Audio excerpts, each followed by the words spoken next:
ঝগড়া বাঁধিয়ে দিয়েছি।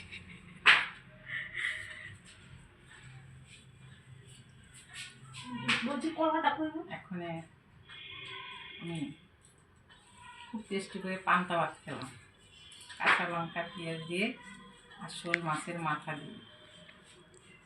বন্ধুরা যদি খেতে ইচ্ছা না করেন এইগুলোতে খাবেন, তাহলে মুখে খুব রুচি হবে।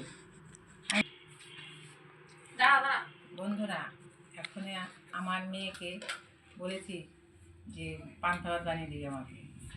সেই পান্তা ভাত কাঁচা লঙ্কা দিয়ে আর পেঁয়াজ দিয়ে শোল মাছের মাথা দিয়ে খেয়েছি, খেয়ে খুব ভালো লাগলো। আপনারা সবাই খাবেন, মুখে এতে রুচি হবে, খেয়ে দেখবেন।